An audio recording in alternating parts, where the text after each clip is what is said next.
There's an Adventist physician in St. Helena, California. Her name is Dr. Arlene Taylor. If you want to write that name down in the back of your bulletin, take a look at her website. She's a brain specialist. She works with the brain surgeons and the neurosurgeons and the brain specialists, but she's especially been involved with neurosurgeons that are not Adventists, that they're not even Christian. They don't believe in God. And they've discovered something very unique. Jeannie actually, when heard her, did a powerful research about the brain, and I've gone to her website, communicated with her. She reports about these non-believer brain surgeons and specialists who are now doing laboratory experiments on, are you ready for this? Prayer.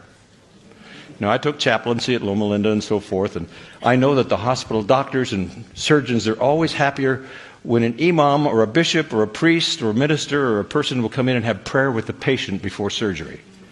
They couldn't understand it, they don't understand it, but they know that prayer makes things go better for the patient and the family. But how do you prove that in a laboratory? Because science in medicine is all based on testing and laboratory. You know, you've got certain drugs, you take some of the real thing and the others are placebo, right? And then they decide which ones to put on the market.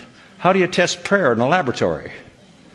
You know, Ellen White says something about this. She says that when we pray, the brain emits electrical impulses. Now, I personally believe that God has a great big cosmic computer, and that big screen, he can catch those prayers, and he can also communicate with me that way.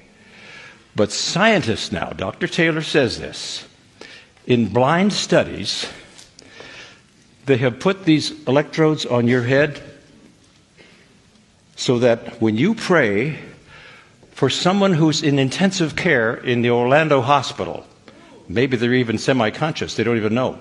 They don't know about this and you don't know. But when you pray a prayer for anyone, the instant you pray, something happens in the brain of that person you're praying for. That's scientific evidence now that they don't even want to go there because they don't understand this. It's something spooky. It's something mysterious. But there's power in prayer. And we're not praying anymore. Listen to this. I am not finished yet. Dr. Taylor has also discovered something else very significant. And that has to do with reading something spiritual, devotional. These brain specialists, and again, they're not Christian, they have no orientation with biblical, and they don't understand this. It's spooky. But they have discovered when a person reads something devotional for just 12 minutes every single day out loud. You're not ready for this.